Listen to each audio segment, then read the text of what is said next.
بسم اللہ الرحمن الرحیم۔ السلام علیکم ورحمۃ اللہ۔ امید کرتا ہوں آپ سب خیریت سے ہوں گے۔ شارٹ وظائف آفیشیل میں آپ سب کو خوش آمدید کہتا ہوں۔ آج کا ہمارا عمل اللہ رب العزت کے اسماء مبارکہ الخالق، البارئ اور المصور کے متعلق ہے۔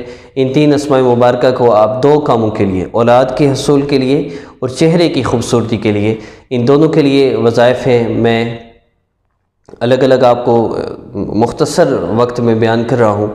سب سے پہلے آپ نے عمل کی اجازت کے لیے ہمارے چینل کو سبسکرائب کرنا ہے، اگر آپ کو سبسکرائب کرنا آتا ہے۔ اگر سبسکرائب کرنا نہیں آتا تو آپ ویسے بھی اس کو کر سکتے ہیں۔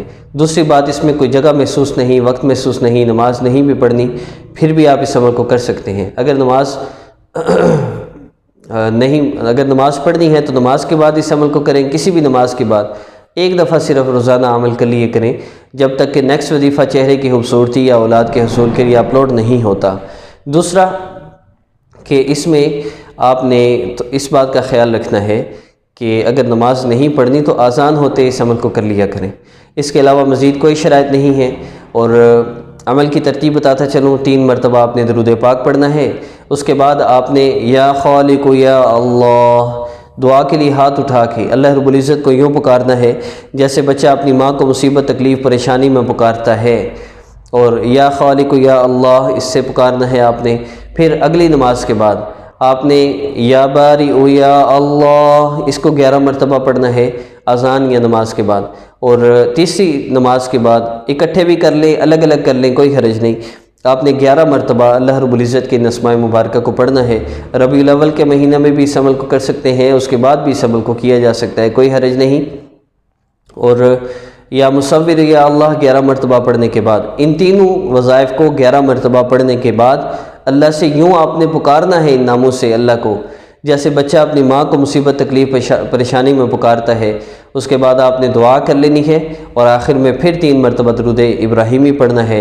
انشاءاللہ آپ کے یہ دونوں مسئلے جلد سے جلد حل ہوں گے۔ اپنی دعاؤں میں اس عاجز کو یاد رکھیے گا، اپنی والدہ کا نام کسی کو نہ دیں، اپنی تصویر نہ دیں۔ ان دونوں سے آپ پر بلیک میجک بھی کیا جا سکتا ہے، جنات کو بھی مسلط کیا جا سکتا ہے۔ اور کوئی استخارے نہ کروائیں، سب فضول ہے۔ سنت استخارہ اور ہے، نام والدہ کے نام سے اس کا کوئی تعلق نہیں۔ اور جو بندہ آپ سے کہتا ہے ہم مسئلہ حل کرتے ہیں، اتنے پیسے دیں، ایسے لوگوں کو کچھ بھی نہ دیں۔ اگر مسائل کا حل چاہتے ہیں تو آپ ہم سے چینج یور لائف کورس کریں، اس کورس سے اللہ کا تعلق ملتا ہے، اور اللہ رب العزت جس کو مل جائے اس کے مسئلے حل نہ ہوں، یہ نہیں ہو سکتا۔ ہماری جن گناہوں کی وجہ سے ہماری زندگی میں بے سکونیاں ہیں، پریشانیاں ہیں، وہ گناہ ہماری زندگی سے اس کورس کے کرنے سے نکل جاتے ہیں۔ مصروف ترین، گناہگار ترین بندہ اس کورس کو کر سکتا ہے، صرف سننا ہی تو ہوتا ہے۔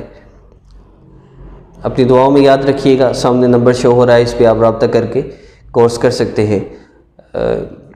بس دعاؤں کی درخواست ہے۔ السلام علیکم ورحمۃ اللہ۔